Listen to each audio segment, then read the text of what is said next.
역대하 11장 1절부터 17절까지인데요. 저희가 1절부터 5절까지 읽고 13절부터 17절까지 한 절씩 번갈아 가면서 읽겠습니다. 제가 먼저 읽을게요.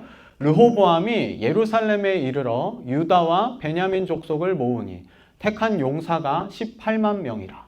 이스라엘과 싸워 나라를 회복하여 르호보암에게 돌리려 하더니 여호와의 말씀이 하나님의 사람 스마야에게 임하여 이르시되 솔로몬의 아들 유다 왕 르호보암과 유다와 베냐민에 속한 모든 이스라엘 무리에게 말하여 이르기를 여호와께서 이같이 말씀하시기를 너희는 올라가지 말라.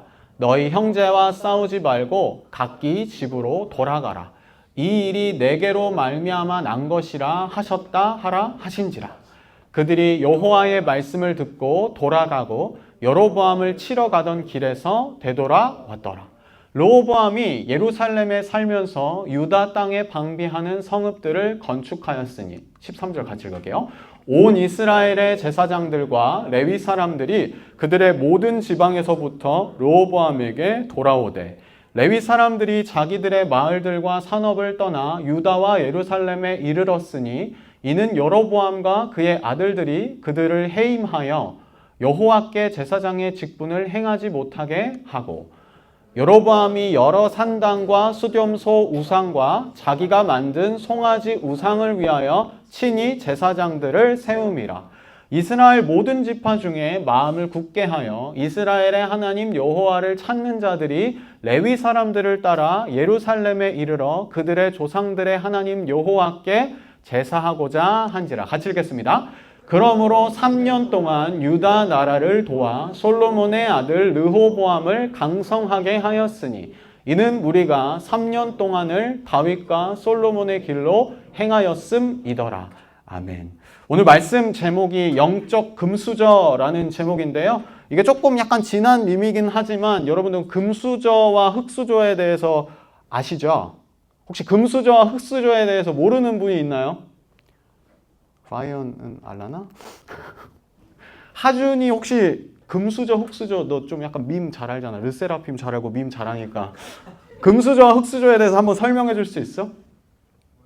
몰라? 와우. 이래는 알아?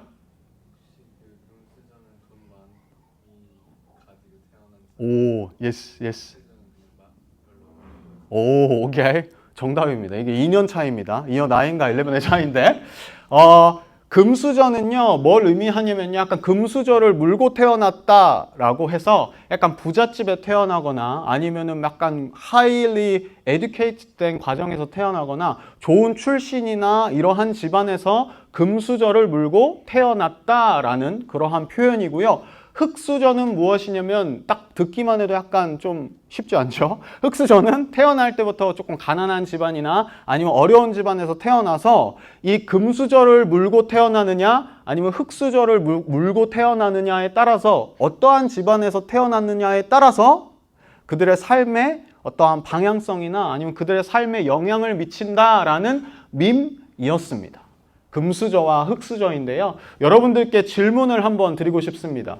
스피리추얼하게 영적으로도 금수저와 흙수저가 존재할까요? 영적인 금수저와 흙수저가 있을까요? 없을까요? 다운아. 미안해. 공부 때문에 바쁜데. 영적인 금수저. 예를 들어 가지고 예를 들어서 모태신앙으로 태어났다. born to Christian family 그리고 4대째 목회자 집안이다. 아니면은 되게 아버지가 목사다. 미안해. 이래야. 저도 그래요. PK. 부모님이 장로님이거나 목사님이거나 아니면 영적으로 엄청나게 헤리티지를 가지고 태어난 사람은 그 삶에 있어서 신앙생활에 있어서 플러리싱한 신앙생활을 가지고 살아갈까요? 반면에 흙수저, 예를 들어서 1대째 내가 처음으로 믿는 부모님은 약간 불교인데 아니면 힌두교인데 이슬람인데 예수님을 만나가지고 내가 1대째 신앙을 가진 표현하기 좀 그렇지만 영적인 흙수저?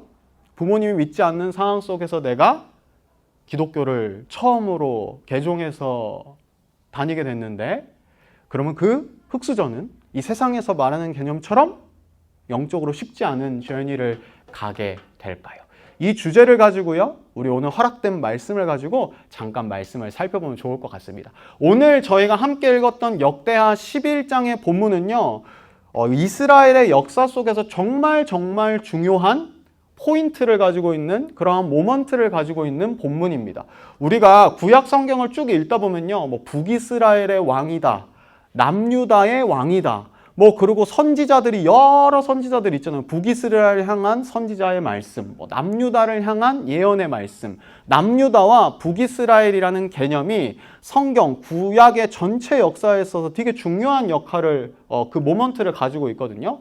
근데 오늘의 본문에서 남유다와 북이스라엘이 나눠지게 되는 그 사건을 다루는 것이 오늘의 본문입니다. 원래 하나였던 이스라엘이 북이스라엘과 남유다로 나눠지게 되는 배경과 그 사건을 가지고 있는 본문이기 때문에 오늘의 본문은 역사적으로 되게 중요한 의미를 가지고 있습니다.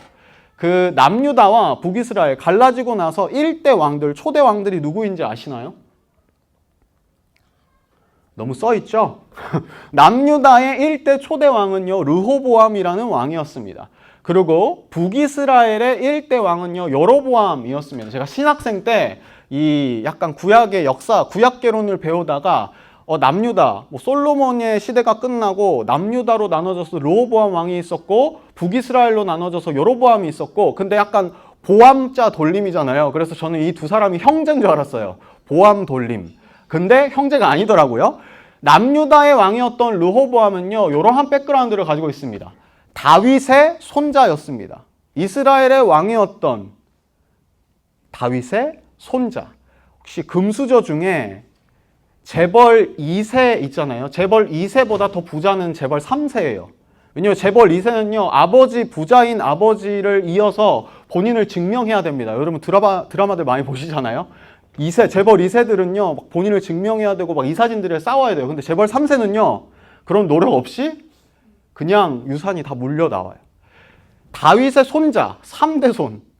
그냥 정치적으로든 영적으로든 세상적으로든 엘리트 중에 엘리트가 르호보암이었습니다. 어떻게 보면요, 영적으로 최고의 금수저를 물고 태어난 왕입니다. 반면에 북이스라엘의 왕이었던 여로보암은요, 딱 이름만 들어도 노동감독관, 약간 흙 냄새가 좀 나잖아요. 노동감독관 출신이에요. 심지어 르호보암의 아버지였던 솔로몬의 눈밖에 나가지고요, 이집트로 망명했던 사람입니다. 어떻게 보면 영적인 흙수저 같은 배경을 가졌죠. 근데 남유다 르호보암의 출신, 르호보암 남유다로부터 나왔던 왕들은요, 선한 왕의 계보를 잇습니다. 뭐 몇 명 안 되긴 하지만 선한 왕이 나오긴 합니다. 근데 북이스라엘의 역사, 여로보암의 후대를 보면요, 악한 왕들밖에 없습니다. 그리고 여로보암은 어떠한 좀 이렇게 뭐랄까 수치스러운 취급을 당하냐면, 어떤 왕이 선한 길을 따르지 않고 악한 길을 따랐을 때 여로보암의 길을 따랐더라라고 합니다. 그냥 이 팩트만 놓고 보면요, 르호보암은 영적으로 금수저였기 때문에 선한 왕의 계보를 이어나가고, 북이스라엘의 왕이었던 여로보암은 출신 자체가 흙수저였기 때문에 악한 왕의 계보를 이어간다라고 생각될 수 있습니다. 하지만요, 우리가 오늘의 본문을 그리고 이전의 본문을 잘 살펴보면은 그게 아닌 것을 알 수 있습니다. 오늘 첫 번째 포인트는요, 같은 실수입니다. 사실은요, 르호보암 왕도 영적인 금수저 출신이긴 했지만 실수를 범합니다. 얼마나 큰 실수냐면요, 약간 제가 영화 씬으로 약간 정리를 해봤어요. 중고등부 친구들이 같이 예배드릴 줄 몰랐지만 이해하기 쉽기 위해서. 자, 역대하 10장, 어제 묵상했던 본문을 보면요, 솔로몬 왕이 죽습니다. 그러면 누군가가 뒤를 이어서 왕이 되어야 하잖아요. 그게 르호보암이었습니다. 세겜이라는 지역에서 이제 즉위를 준비합니다. 왕이 되기 위한 준비를 합니다. 그때에 백성들이요, 요구를 합니다. 보통은 약간 이 정치 좋아하시는 분들, 손은 들지 마세요. 누군지 다 아니까. 정치 좋아하시는 분들, 하리도 좋아하는구나. 정치 좋아하시는 분들은요, 대통령이나 아니면 총리나 이렇게 정권이 바뀌게 될 때, 뭐 정권이 빨간색에서 파란색으로 바뀌게 될 때 레임덕이라는 현상이 생깁니다. 그게 뭐냐면요, 임기 마지막에 막 좀 되게 혼란스럽고 컨퓨징한, 새로운 파티가 들어오게 되면 약간 국민들이나 백성들이 이것 좀 해주세요, 저것 좀 해주세요, 이거 정권도 교체되는데 이것 좀 들어주세요 라고 요구를 합니다. 솔로몬 때에도 마찬가지입니다. 솔로몬 왕이 죽고 이제 르호보암이 왕이 되려고 했을 때 백성들이요 막 요구를 합니다. 멍에를 가볍게 해달라. 예를 들어서 백성으로서 뭐 세금을 내야 되는 의무도 있었을 거고 국가에 노동을 해야 되는 의무도 있었을 거고 여러 가지 듀티가 있었을 거예요. 근데 이제 솔로몬 왕이 죽고 르호보암 너가 새롭게 왕이 되니까 우리의 멍에를 좀 가볍게 해줘. 우리 세금 좀 줄여주고 우리 노동으로 착취됐던 것들 조금 줄여줘. 그러면 안 되겠어? 라고 르호보암에게 요구를 합니다. 그때 르호보암 왕에게 이제 선택해야 되는 왕으로서 첫 번째 선택이잖아요. 되게 중요한 순간이잖아요. 앞으로의 뭐 몇십 년의 시간이 첫 번째 선택, 그 시작이 반이다라는 말도 있잖아요. 두 가지 조언이 주어집니다. 원로들은 누구냐면요. 아버지였던 솔로몬과 함께했던 신하들이에요. 솔로몬과 함께했던 나이는 조금 많지만 경험도 많고 지혜도 많은 사람들. 원로들이 이렇게 얘기합니다. 부드럽게 대하세요. 좀 백성들이 요구를 들어주십시오. 그러면 백성들이 충성할 것입니다. 반면에 솔로몬과 함께했던 젊은 신하들, 혈기왕성하고 새로운 어떤 바람을 불러일으키고자 했던 젊은 신하들은 강하게 다스려라. 백성들의 요구 들어주지 마. 이거 한 번 들어주면 두 번 들어줘야 되고 세 번 들어줘야 되고 귀찮아져. 강하게 다스려라. 이 두 가지의 요구 중에 르호보암이 어떠한 선택을 했을까요? 어떻게 보면 원로들의 조언은요. 애견남이 되어라. 젊은 신하의 조언은 테토남으로 밀고 나가. 이러한 조언이었었는데 누구의 조언을 선택했을까요? 아마 어제 원영 목사님께서 올려주셨던 묵상을 보면요. 르호보암은요. 테토남이 되기를 선택합니다. 으악! 젊은 자들의 조언을 채택합니다. 원영 목사님도 올려주셨지만 이 젊은 자들의 조언을 선택한 게요. 여러 신학자들 아니면 역사학자들이 그 르호보암이 잘못된 선택을 했다라고 평가합니다. 왜냐하면 젊은 사람들, 본인에게 익숙했던 목소리, 그리고 또 어떻게 반면에 생각해보면 내가 왕이 되었는데 아버지가 한 대로 난 할 수 없어. 나는 새롭게 해야 돼. 어떠한 욕심이나 그러한 디자이어가 담겨있는 선택이었다라는 평가를 받습니다. 이 선택의 결과로 인하여서요. 어떠한 결과가 오냐면요. 남유다와 북이스라엘이 갈라지게 되면 치명적인 실수를 하게 됩니다. 몇몇 지파들이 이 테토남과는 함께 할 수 없어. 여로보암을 중심으로요. 북이스라엘에 나눠지게 되는 배경을 맞이하게 됩니다.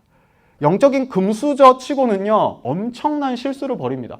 하나님께서 이스라엘 백성들을 부르고 하나로서 하나님의 뜻을 이루려고 하셨는데 이 르호보암의 실수로 인하여서 남유다와 북이스라엘이 나눠지게 됩니다. 여로보암의 상황도 마찬가지입니다. 여로보암은요 심지어요 아히야라는 선지자의 예언을 통하여서 네가 다윗처럼 행하여 영원한 집을 세우리라 언약을 받았습니다. 흑수저 출신이긴 하지만.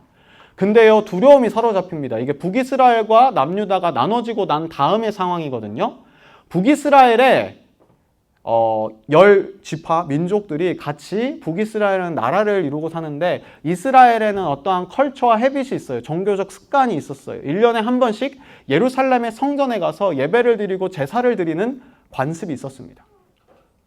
근데 북이스라엘에 있던 여로보암이 이 북이스라엘에 있는 나라의 사람들이 자기의 백성들이 남유다로 내려가서 예루살렘 성전에서 예배를 드리고 제사를 1년에 한 번씩 드리면 그쪽으로 돌아설까봐 어떠한 실수를 범지르냐면요.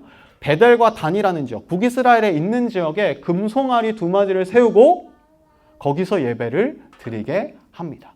물론 북이스라엘과 남유다가 나눠지게 되는 그 실수를 르호보암이 하기는 하지만 여전히 나라는 나눠졌지만 여전히 1년에 한 번씩 예루살렘 성전에서 같이 예배드리고 연합 예배이겠죠? 예배도 드리고 이러면서 잘 살아갈 수 있었지만 베델과 단이라는 지역에 금송아지를 세우면서 더더욱 남유다와 북이스라엘을 나눠지게 하는 실수를 저지릅니다.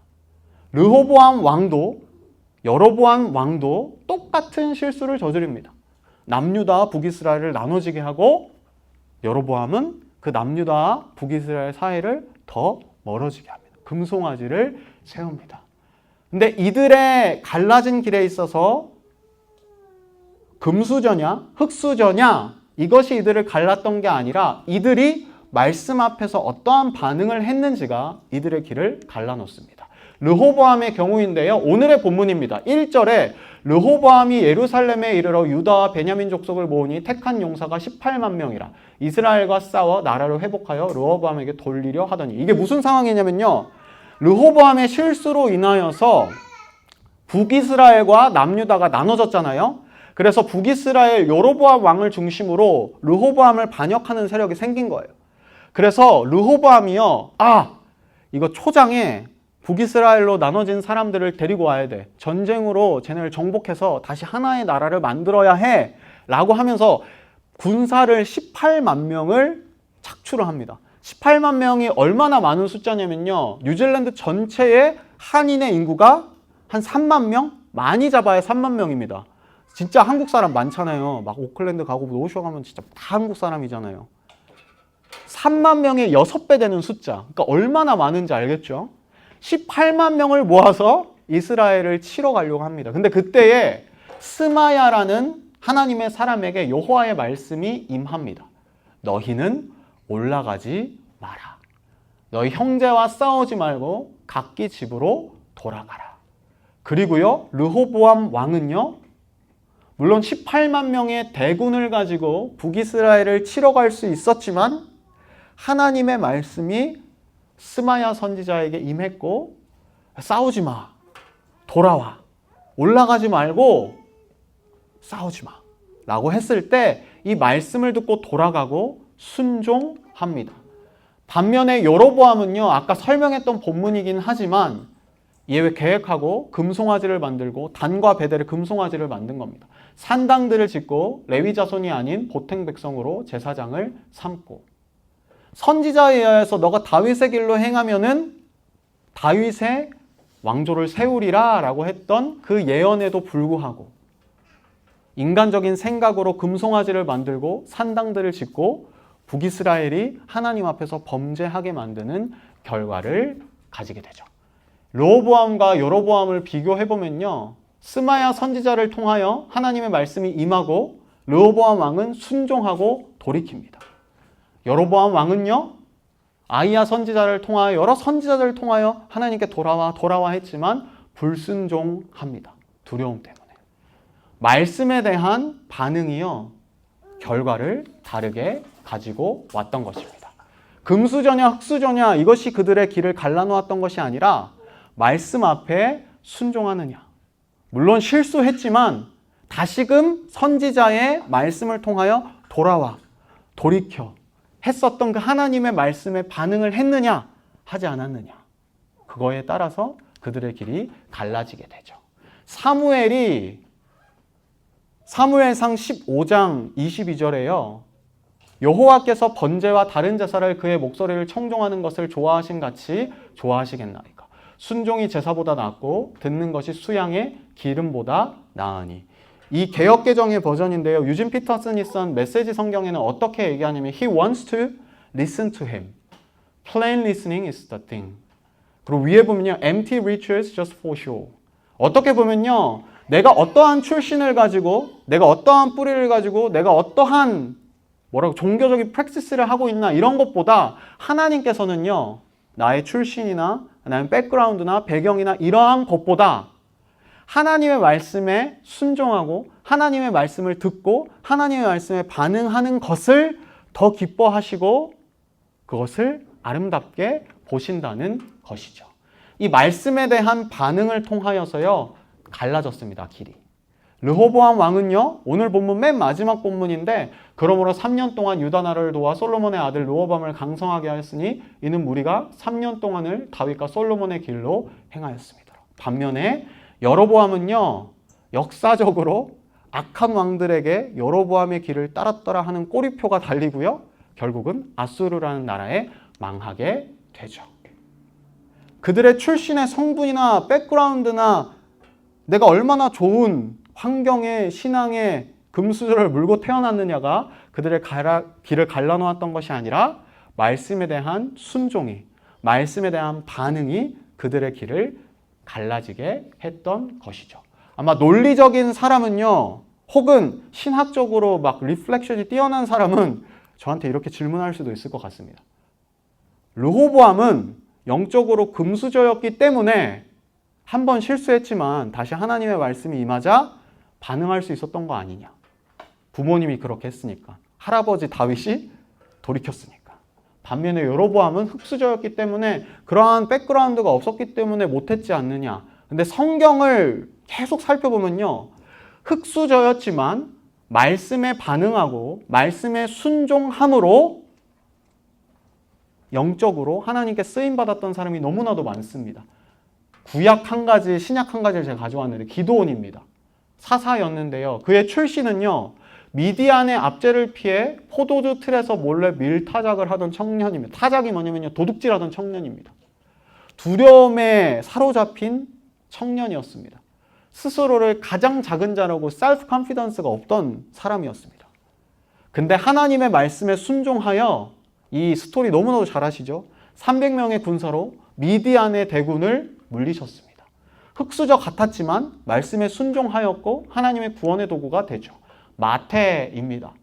세리였습니다. 지금은요, 어카운턴트가 되게 와 부럽다 하는 직업이지만 이 당시에 세리는요, 사회적으로 멸시받던 직업이었습니다. 영적으로든 사회적으로든 뭐냐면 약간 삥땅 치는 그러한 직업이었기 때문에 사회적으로 멸시받던 직업이었습니다. 근데 이 마태가요, 예수님의 부르심에 순종했고 그 말씀에 반응했고 예수님의 제자가 되었고 복음서를 기록하는 하나님 나라에 쓰임받는 사람이 되었던 거죠. 기드온이든 마태든 영적인 흙수저였지만 하나님의 말씀에 순종하고 반응했을 때 하나님께서 귀하게 쓰시는 것이죠. 말씀을 마무리하면서요, 이러한 표현을 여러분들께 드리고 싶습니다. 영적인 금수저는 없습니다. 말씀에 대한 반응과 순종이 우리의 길을 갈라놓는 것이죠. 저는 개인적으로 이 말씀을 묵상하고 또 설교를 준비하면서 너무 찔렸던 것 같아요. 개인적으로. 제가 목사이고 또 설교도 하고 최근에 좀 제가 이렇게 많이 외도는 아니지만 다른 곳에 가서 말씀도 전하고 그랬었는데 내가 얼마나 이 하나님의 말씀 앞에서 퓨어하게 반응하는가, 하나님의 말씀 앞에서 씨름하는가를 생각해보게 되었던 것 같아요. 그냥 말씀을 순종하려고 하는 마음으로, 반응하려는 마음으로 말씀을 읽는 것이 아니라 설교 준비하려고, 아니면은 말씀을 제가 이게 큐티로 올리니까 큐티 올리는 사람이 말씀을 안 읽으면 안 되니까 의무적으로 bare minimum으로 말씀을 읽고 있는지, 정말 그 말씀에 진리가 있고 하나님의 마음이 담겨 있어서 그 말씀에 순종하고자 반응하고자 하는 마음으로 말씀을 읽는지 여러분들께도 질문하고 여쭤보고 싶습니다. 여러분들은 말씀을 얼마나 그 진지한 마음으로, 퓨어한 마음으로 접하시나요? 여러 가지 통로들이 있는 것 같습니다. 우리 카톡방에 올라오는 매일 성경의 본문이 올라올 수도 있고요. 아니면은 일상생활을 하면서 말씀의 엑스포즈가 될 수도 있고요. 그 말씀에 얼마나 반응하고 얼마나 순종하고 계신가요? 오늘의 본문은요, 영적인 금수저인 르호보암, 그냥 그 출신 자체가, 그 백그라운드 자체가 그의 신앙의 journey를 개런티해주고 보장해주지 않습니다. 이 스토리를요, 저희의 삶에 적용해보면요, 우리가 교회에 등록되어 있다고 혹은 교회에 출석하고 있다고 이것 자체가 우리의 신앙의 journey를 개런티해주지 않습니다. 우리가 얼마나 말씀 안에서 씨름하고 들은 말씀을 가지고 우리의 삶에 적용해나라고 스트러글 하는지, 정말 그 말씀 앞에서 우리의 삶을 돌아보고 리플렉트하고 하나님의 말씀이 내 삶에 임한다는 게 무엇인지 고민할 때요, 우리의 신앙은, 우리가 하나님과의 관계는 thrive 할 겁니다. 영적인 금수저는 없습니다. 그냥 교회에 등록돼 있고 다닌다고 해서 이것이 여러분들의 신앙을 보장해주지 않습니다. 특히 중고등부 친구들도 오늘 본의 아니게 같이 예배에 들어왔는데 너무 설교가 어려웠다면 이거 하나만 기억했으면 좋겠는데요. 하나님의 말씀 앞에서 진짜 그 말씀이 나에게 뭐라고 말씀하시는지 귀담아 듣고 그 말씀에 대한 반응을 하고 리스폰스를 하고 말씀을 순종하며 나아갈 때 하나님께서 하준이와 미래의 삶을 계속해서 가이드 해주실 겁니다. 우리 모두도 마찬가지인 것 같습니다. MJ가 찬양 인도를 하면서 마음을 나눠줬는데 우리의 삶에 수많은 어려움들, 스트러글들이 있잖아요. 그때 다른 것을 바라보는 것이 아니라 우리의 인간적인 생각과 계획을 더 플래닝하면서 하는 것이 아니라 살아있는 하나님의 말씀 앞에 엎드려서 그 하나님의 도우심을 구하며 그 하나님의 인도하심을 구하는, 그래서 찐 의미의 영적인 금수저를 가지고 매일매일 말씀을 파먹는 여러분들이 되기를 진심으로 축복합니다.